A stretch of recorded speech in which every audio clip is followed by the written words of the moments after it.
नमस्कार दोस्तों, आपका अपनी YouTube channel DJ inspiring minds पर स्वागत है। तो आज हम बहुत ही शानदार, जानदार, जबरदस्त, प्रेरणादायक वीडियो लेके आए हैं। तो चलिए वीडियो स्टार्ट करते हैं। एक समय की बात है, एक राज्य में एक प्रतापी राजा राज करता था। एक दिन उसके दरबार में एक विदेशी आगंतुक आया और उसने राजा को एक सुंदर पत्थर उपहार में दिया। राजा वह पत्थर देख बहुत प्रसन्न हुआ। उसने उस पत्थर से भगवान विष्णु की प्रतिमा का निर्माण कर उसे राज्य के मंदिर में स्थापित करने का निर्णय लिया और प्रतिमा निर्माण का कार्य राज्य के महामंत्री को सौंप दिया।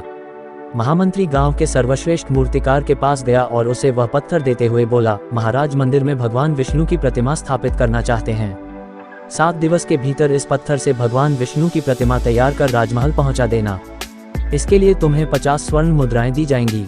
50 स्वर्ण मुद्राओं की बात सुनकर मूर्तिकार खुश हो गया और महामंत्री के जाने के उपरांत प्रतिमा का निर्माण कार्य प्रारंभ करने के उद्देश्य से अपने औजार निकाल लिए। अपने औजारों में से उसने एक हथौड़ा लिया और पत्थर तोड़ने के लिए उस पर हथौड़े से वार करने लगा, किंतु पत्थर जस का तस रहा। मूर्तिकार ने हथौड़े के कई वार पत्थर पर किए, किंतु पत्थर नहीं टूटा। 50 बार प्रयास करने के उपरांत मूर्तिकार ने अंतिम बार प्रयास करने के उद्देश्य से हथौड़ा उठाया, किंतु ये सोचकर हथौड़े पर प्रहार करने के पूर्व ही उसने हाथ खींच लिया कि जब 50 बार वार करने से पत्थर नहीं टूटा तो अब क्या टूटेगा।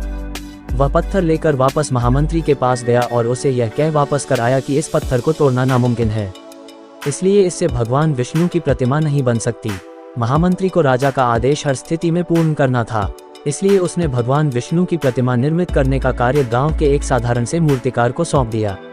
पत्थर लेकर मूर्तिकार ने महामंत्री के सामने ही उस पर हथौड़े से प्रहार किया और वह पत्थर एक बार में ही टूट गया।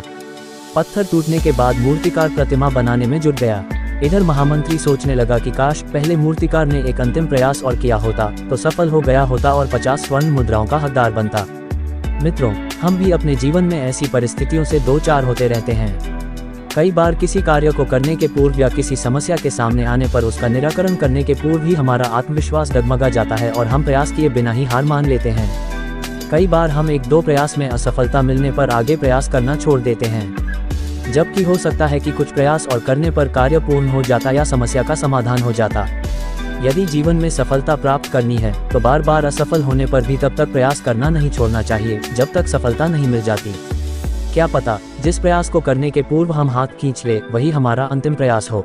दोस्तों, वीडियो पसंद आया हो तो लाइक करें, शेयर करें और चैनल पर पहली बार आए हो तो चैनल को सब्सक्राइब करें और ऐसी ही वीडियो की नोटिफिकेशन पाने के लिए बेल आइकन को प्रेस करें।